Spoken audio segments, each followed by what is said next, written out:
Toujours dédié pour l'élévation de l'âme de Moïse Moshe Ben Emma Simcha Zichron Levracha de mémoire béni. Dans le cadre de notre rubrique Les jours de la Paracha, le commentaire sur Parachat Chukat.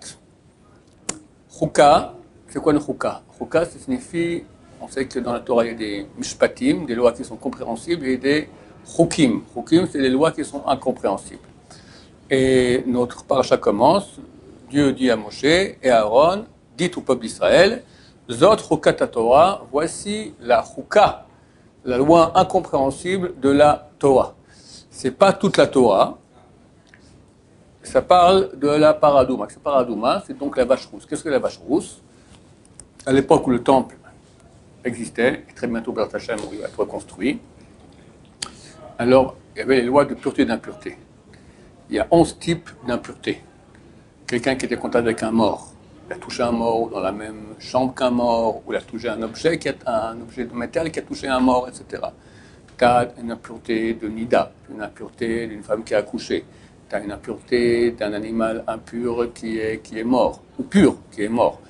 Tu as une impureté de tache de lèvres. Tu as 11 types d'impuretés. Nous sommes tous aujourd'hui impurs de mort, parce que tout le monde est en contact avec quelqu'un qui est en contact avec quelqu'un qui est en contact avec un mort. Et évidemment, quand on est en impureté, il y a un éloignement d'Hachem assez considérable qui s'installe. Quand le temple sera reconstruit, on va faire la vache rousse. Et en quoi ça consiste en 2 mots? On prend une vache rousse qui n'a même pas 2 cheveux noirs entièrement rousses. Toutes les quelques années sur Internet, on dit on a trouvé une vache rousse à un tel endroit, etc. Bon, chaque fois, ça renforce un peu que Machar elle arrive, c'est vrai. C'est une chose qui est rare, mais elle arrive de temps en temps. Et on prend cette vache rousse, le second du Kohen Gadol, on l'égorge devant lui, en face de Jérusalem, sur le mont des Oliviers, un endroit précis duquel il voit l'entrée du Saint des Saints. Aujourd'hui, il y a un truc chrétien là-bas, d'accord? C'est un endroit qui est saint, ils ont mis toujours les forces du mal ou de la sainteté, ils viennent se poser, d'accord? L'endroit où il y a plus d'églises au kilomètre carré dans le monde, c'est Jérusalem, d'accord? Ah ouais, il y a presque ça, d'accord? Enfin, dans la vieille ville, tout ça, partout. C'est connu. Les forces du mal, elles prennent leur flux de la sainteté. Donc, pour la sainteté, hop, se colle dessous, la clipa, l'écorce, d'accord? Et on égorgeait cette vache rousse, et il prenait du sang de la vache rousse et aspergeait en direction du Saint des Saints, voilà, le Saint des Saints, et après on brûlait cette vache rousse avec les cendres. On aspergeait, chaque personne qui était impure de mort avait un processus de 7 jours. Le 3e jour, le 7e jour, on asperge sur lui un peu de cette cendre avec de l'eau venant de source, d'accord? Petite goutte sur lui, et après il trompe au mikvé, il sort et il est pur. Il y a eu 9 vaches de ce type-là durant l'histoire. La première, c'est celle qu'a fait Moshe Rabbeinu. Et toutes les autres, il y a eu un peu de la cendre de ces vaches rousses de Moshe Rabbeinu qui était mélangée. Il semblerait qu'il y a des jarres encore avec cette cendre-là, des endroits cachés sous terre ici en Israël. Et la 10e, c'est Machar qui la fera, on espère, plus vite que ce que vous croyez. Bezrat Hashem. Hein? Non, ils n'ont pas. Non, on n'a pas. On pense savoir, ou peut-être il y en a, mais ça n'a pas été vérifié. Et c'est mieux comme ça. D'accord? Ah, les vaches. Oh, ouais, on vérifie tous les poils, qu'il n'y ait pas, il faut pas. Un poil noir, ça va, 2, ça va plus. Il ne faut pas qu'il y ait jamais eu un hall, elle n'a pas porté un joug sur elle, d'accord? Rien du tout. Voilà, alors c'est une mitzvah tout à fait incompréhensible. C'est vraiment une chouka, un chok, parce que où est le rapport entre brûler les vaches rousses, prendre ses cendres, asperger sur quelqu'un, il était impur de mort, et après il devient pur. Le roi Salomon, qui est l'homme le plus sage qui est sur terre, après Moshe Rabbeinu, est arrivé au 49e portail de connaissance de la Torah. Il a dit Erkema, c'est écrit dans le Kohen, dans l'Ecclésiaste, Erkema. Je vais m'assagir, devenir intelligent. Et je vois que je suis encore très très loin. D'accord? Je connais presque tout ce qu'il y a sur terre.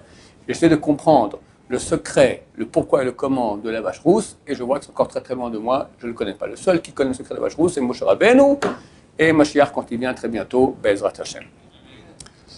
Néanmoins, dans la paracha, on voit qu'il y a quand même un rapport entre la mort et la vache rousse. Laquelle? C'est que dans le verset 22, bien que Rashi, au début de la paracha, a dit qu'il n'y a pas de sens et que les peuples de la terre nous font souffrir en disant « Qu'est-ce que c'est un truc qui n'a aucun sens ?» Néanmoins, dans le verset 22, il amène les paroles de Rabbi Moshe Adarshan. C'est un rabbin qui vivait un peu avant Rashi, et très souvent Rashi il amène ses commentaires qui font des drashot, sens allégorique, d'accord, très plus allégorique, plus midrashique que le sens simple comme explique Rashi d'habitude. Et dit qu'il y a un rapport entre la vache rousse et le veau d'or. Lequel? Voici donc les paroles du Rabbi Moshe Adarshan citées par Rashi. Donc le verset dit, le premier verset de la paracha, voici cette loi incompréhensible de la Torah que Dieu a ordonné, ordonne Israël, Veikru elecha paraduma, et ils prendront vers toi, elecha à toi, c'est appelé au nom de Moshe Rabbeinu, paraduma, une vache rousse. Pourquoi ça m'approuve Veikru elecha? Que eux doivent acheter avec leur argent.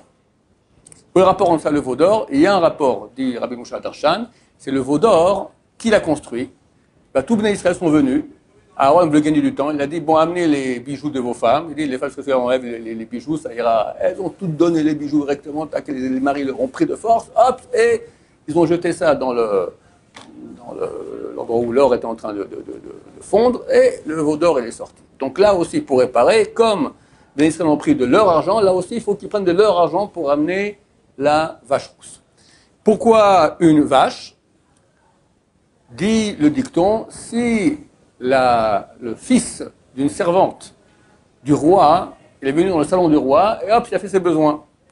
Que vienne la servante nettoyer les besoins qu'a fait son fils. Là aussi, le fils de la vache, c'est le hegel, c'est le veau. Bnei Israël ont fait un veau d'or, que vienne la mère, la vache rousse, pour réparer cela. Rouge, pourquoi? Parce qu'on a versé Imu chataechem, que si vos péchés seront comme de la laine rouge. Le rouge, ça montre toujours le péché. Nos frères ashkénazes qui ont une parochet qui est rouge toute l'année, pendant la minoram, ils mettent une blanche, d'accord? Parochet, le rideau qu'on a devant le Sefer Torah. Nous, chez nous ici, elle n'est pas rouge, et chez beaucoup, c'est pas rouge. C'est moins rouge chez nous que chez eux. En tout cas, tout le monde met blanc pour Emin Oraim, pour montrer qu'il n'y a plus de rouge. D'accord, rouge, c'est les dinim, ça rappelle les péchés. Temima, il ne faut pas qu'elle ait aucun défaut, elle doit être parfaite. Béné Israël était parfait, et au Vaudor, ils sont devenus Baalemoum, ils ont reçu un défaut. Alors là, maintenant, il faut une parfaite qui va venir pour faire le tikkun. Tous les versets qui est de l'ordonnance donc de cette paradouma, qu'il n'y a pas de joug qui est monté dessus. Comme Béné Israël ont enlevé sur eux le joug divin, la royauté divine, là, il faut prendre maintenant une vache qui, elle, non plus n'a pas de joug. D'accord? Donc, on voit qu'il y a quand même une correspondance.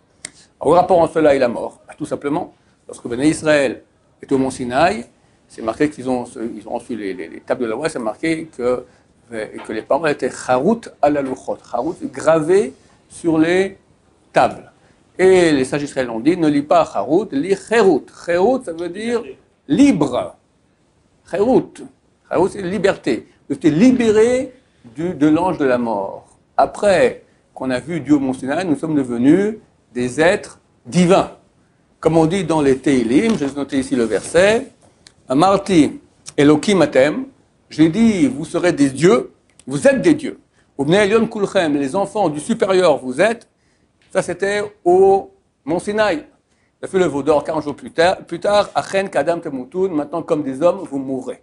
On était devenus comme l'homme antécédent avant le péché originel qui n'était pas puni de mort, il était éternel. On est arrivé à ce niveau-là au mont Sinaï. Donc en fait, il y a un rapport entre la paradouma, elle répare le veau d'or, il y a un rapport entre la vache et son fils le veau. Et pourquoi par le paradouma on est purifié de la mort? Parce qu'il y a un rapport entre le veau d'or et la mort. Parce qu'à cause du veau d'or, on a touché à la mort. Ok, ça explique un tout petit peu, mais on est très très loin du sens profond. Le vrai sens profond qui est le plus dur à comprendre, et c'est ce que Salomon, le roi Salomon il n'a pas compris, il a dit, la paracha, la paradouma, la vache rousse, elle purifie les personnes impures. Mais ceux qui viennent s'en occuper, celui qui l'égorge, celui qui la brûle, tout ce qui a à voir avec les personnes qui s'occupent de la paradouma, ils deviennent impurs. Eux-mêmes deviennent impurs et doivent se faire purifier après aussi. Comment se fait-il qu'une chose qui vient purifier, quand tu t'en occupes, tu deviens impur toi-même? Et ça, c'est un casse-tête et personne n'a la réponse à cela. Même le roi Salomon ne l'a pas eu que Moshe Rabbeinu. Pourquoi Moshe Rabbeinu? Moshe Rabbeinu, il n'a pas vécu le veau d'or, il était au Mont Sinaï. Il y en a qui disent non, mais il y a Yoshua aussi, son second qui est resté au Mont Sinaï, et toute la tribu de Lévi qui n'a pas péché au veau d'or. Alors on dit oui, mais vu que j'étais avec le peuple d'Israël quand même, ça, on est tous ensemble. Moshe Rabbeinu était tellement haut avec Hachem, il était dans une autre. C'est pour ça que c'est le seul qui n'est pas mort. Moshe Rabbeinu n'est pas mort de mort normale. Il est mort Mitat Shika. La Shrina est venue et on peut dire qu'il est monté vivant au Gan Eden. Le Beth Alevi, il donne comme une explication assez intéressante. Il dit comme ça. Quel était le péché du veau d'or? Beaucoup de gens croient que c'était parce qu'ils ont fait Avodah Zarah, ils ont fait une idole. La majorité des Rishonim, des grands rabbins médiévaux, dont le Ramban, les rabbins Bachaye, disent pas du tout. En aucun cas, c'est pas du tout de l'idolâtrie. C'était quoi? Qu'est-ce qu'ils ont voulu faire? Ils voient que Moshe Rabbeinu, il part au Mont Sinaï. 40 jours, il ne revient pas. Ils sont trompés dans le compte des jours. S'il dit un être humain peut vivre comme ça 40 jours sans manger et boire, certainement il est mort. En plus, le Yetzirah leur a fait voir un lit comme ça, un cercueil comme si Moshe Rabbeinu était dedans, donc ils ont cru que c'est fini. Alors ils ont dit, bon, qu'est-ce qu'on fait? Grâce à Moshe, on a eu un contact avec Hachem. Moshe c'était un prophète, il y avait la présence divine sur lui. D'accord? La Shrina était sur Moshe Rabbeinu. On veut amener la Shrina ici parmi nous. On veut faire comme c'était ça le rôle du sanctuaire, d'accord? Amener la présence divine parmi nous. Alors qu'est-ce qu'on va faire? On va faire un veau. Où le rapport entre ça et un veau? C'est marqué dans Echeskel. Echeskel, dans le premier chapitre, il raconte la Merkava. Il a une vision de Dieu, d'accord? Et il raconte qu'est-ce qu'il voit, les anges, machin, etc. Et là-bas, il dit qu'il y a les créatures célestes, elles ont des pieds de veau. La plante des pieds de veau. Alors, Bnei Israël, au Mont Sinaï, n'ont pas pu voir Dieu, parce qu'on ne peut pas le voir complètement, mais ils ont vu comme une vision, et ils ont vu là-bas des pieds de veau. Donc, il dit, s'il y a des pieds de veau, qu'est-ce qu'il y a au-dessus du pied de veau? Un veau. Très bien. On va faire un veau. Et le but, c'était servir Hachem. Alors, où est le péché?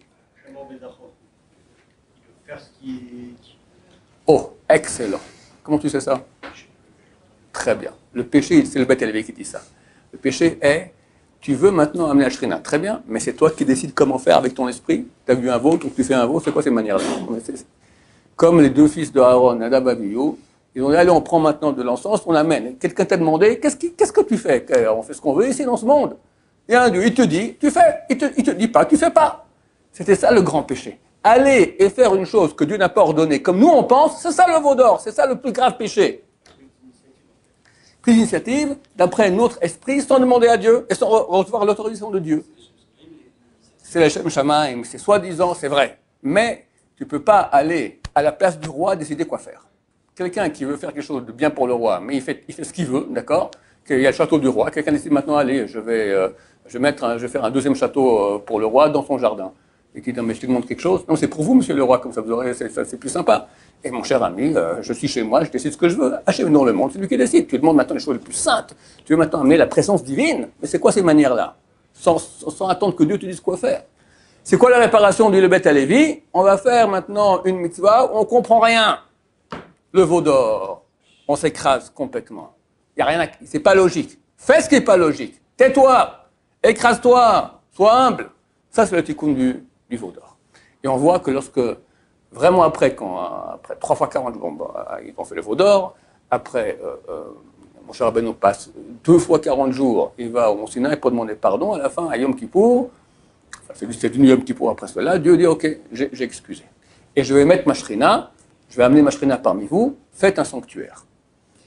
Mourir, on meurt tous, jusqu'à, très bientôt, très amétim, où ce sera fini. Quand Mashiach arrive, il va nous faire tous monter rapidement au niveau du premier homme avant le péché originel et au niveau de Bnei Israël lorsqu'ils ont vu Dieu au Mont Sinaï.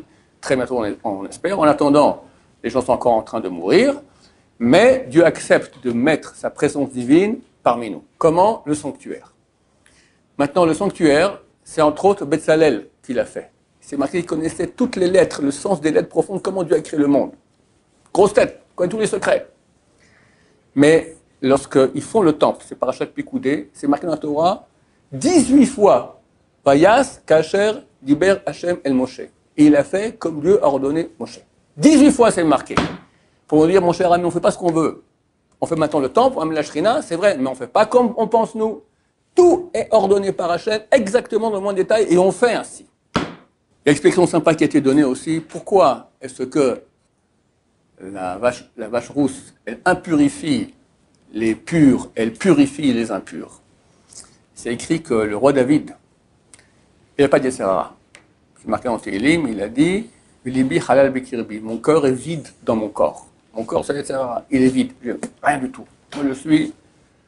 Et il fait ce qu'il a fait, femme adultère, presque adultère, Batsheva, etc. Alors ils disent non, il a fait ça pour enseigner aux Juifs la possibilité de faire tchouva. Quelqu'un a fait une grosse bêtise dans sa vie? Hein? Il y a beaucoup de tchouva aujourd'hui dans le peuple d'Israël. Il peut dire, regarde ce que j'ai fait, c'est carré, c'est mitabeddin, d'accord, l'adultère, c'est strangulation, c'est Hilul Shabbat, j'ai connu une goya, j'ai mishmor, qu'est-ce que j'en sais? Je suis fichu! Regarde le roi David. Le roi David, c'est pas n'importe qui. Extraordinaire, le 4e roue du chariot céleste. Il a péché. Et quel péché grave! Il a fait tchouva, il a tout réparé. De même que le... Oui. Comment ça se fait qu'il a fauté volontairement? Oui. Et comment ça se fait qu'il faut volontairement? Quelqu'un qui fait une affaire volontairement, qui fait tchouva, cette tchouva n'est pas acceptée? Non, c'est pas vrai. Non, c'est marqué, si quelqu'un il dit je vais pécher et Yom Kippour pardonne, alors Yom Kippour ne pardonne pas. Mais si quelqu'un maintenant il a péché de façon volontaire, bien sûr que la tchouva elle répare. La tchouva répare tout. Et il a fait de grande tchouva. D'ailleurs, c'est écrit plus que cela, parce qu'il a demandé à Dieu pourquoi est-ce qu'on dit Eloké Abraham, Eloké Yitzhak, Eloké Yaakov. Moi, je suis le 4e roue du chariot divin, que je sois qui est Eloké David. Quand est-ce qu'il est devenu la 4e roue du chariot divin? Lorsqu'il a eu un putsch militaire de son fils Avshalom, et il quitte le palais, il monte au mont des Oliviers, et sort le chef du Sanhédrin, Shimi Ben Gera, et traite tous les noms, devant les servantes, devant les femmes, devant les enfants. Et son général, Yoav Ben Sroya, sort l'épée, il dit laisse-moi aller tuer ce chien. Il lui dit non, Dieu lui a dit de m'insulter. À ce moment-là, il s'est écrasé. Il aurait bien le droit. Quelqu'un qui parle au droit comme ça en public, on lui coupe la tête, aucun problème. Dieu l'a envoyé. L'humilité. À ce moment-là, il est devenu la 4e roue du chariot divin. Donc il demande à Dieu, si le chariot est la 4e roue, alors qu'on dise aussi Eloké David. Dieu lui dit les 3 premiers, je les ai testés. Toi, je ne t'ai pas testé. Il dit alors teste-moi, et tu ne tiendras pas le coup. Teste-moi quand même. Alors, Dieu dit que je te teste, mais je dis comment je te teste. Aujourd'hui, avec une femme. Et David tombe dans le panneau. La Gemara dit, pourquoi il n'a pas voulu désobéir à Hachem? Hachem a dit, tu ne tiendras pas. Je vais aller contre Dieu. Je pêche parce que Dieu a dit que je ne tiendrai pas. Je ne vais pas prouver à Hachem que j'ai raison, que j'ai réussi. Je m'écrase, je fais le péché. Et, pour montrer exemple de tchouva dans toute génération future. Ça, c'est tchouva pour une personne unique. Un peuple qui pêche. D'accord? Un pays qui décide maintenant, on autorise les GLBT, on autorise les supermarchés ouverts à Shabbat, on autorise les transports communs Shabbat, on autorise les réformistes, d'accord? Le peuple, il est géré par des crétins finis. Je suis gentil quand je dis ça, je pourrais dire pire, d'accord? Et il pêche. Est-ce qu'il peut faire tchouva? D'où on apprend ça? Par Adouma. Elle impurifie ceux qui sont purs. Et elle purifie ceux qui sont impurs. Ça veut dire qu'on veut montrer par cela, comme le roi David, que la tchouva est possible. On montre aussi maintenant que pour un peuple entier, pour plusieurs personnes, c'est possible aussi de faire tchouva. Comment? Les gens qui viennent maintenant purifier, avec la paradouma, ils s'impurifient. Pourquoi ils s'impurifient? Comme le roi David qui s'impurifie en faisant péché, pour montrer, regarde, tu peux je m'impurifie comme le roi David pour te montrer que toi, en tant qu'impur, tu peux aussi te purifier. La paradouma, elle intéresse le peuple d'Israël en entier, d'accord? Tous les gens qui sont impurs peuvent se purifier. Mais on te montre maintenant que ceux qui la font s'impurifient, que ça existe aussi cette notion-là, que des gens vont...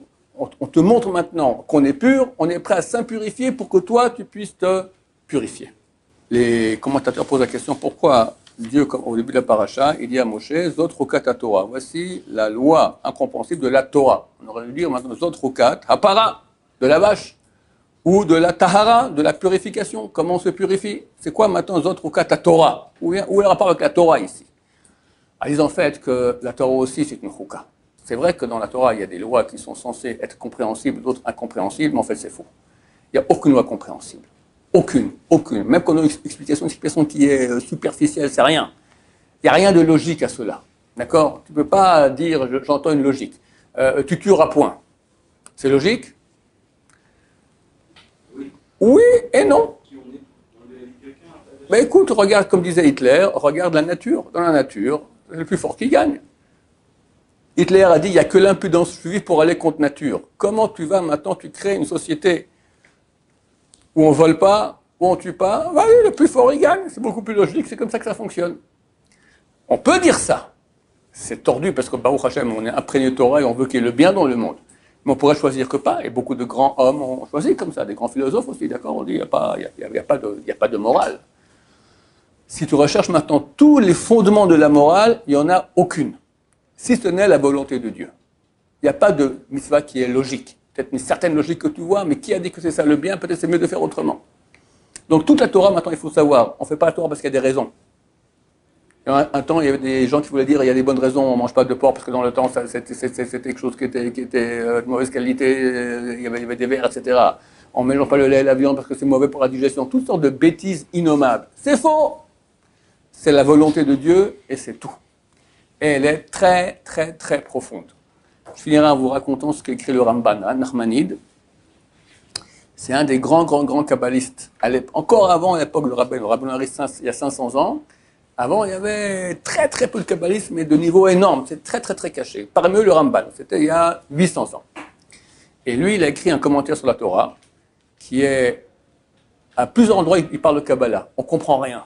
C'est très caché. C'est très caché. C'est une explication très très haute. Et à l'introduction à son explication sur la Torah, son livre, il dit, avec tout ce que je connais, c'est clair à mes yeux de façon la plus claire qu'il puisse y avoir, que ma sagesse, ma sagesse par rapport à la Torah, combien je comprends la Torah, c'est beaucoup moins que l'œuf d'une fourmi par rapport au soleil. Fais le rapport entre l'œuf d'une fourmi, je ne sais pas si c'est visible à l'œil nu, et prends le volume du soleil, c'est un rapport de combien? Il dit, ma sagesse par rapport à la sagesse de la Torah, elle est moins que cela, beaucoup moins qu'un œuf de fourmi. Et ça, c'est le Ramban qui parle. Le gars de Novina, quand il disait le mot Ramban, il se mettait à trembler. D'accord? C'est énorme. C'est pas lui, excusez-moi. C'est son élève, le Rabbi Chaim de Volojine. Rabbi Chaim de Volojine, le Shabbat, il parlait en hébreu, pas en yiddish. Un élève lui dit, et un jour, il commence à parler de Gaon de Vilna, son maître.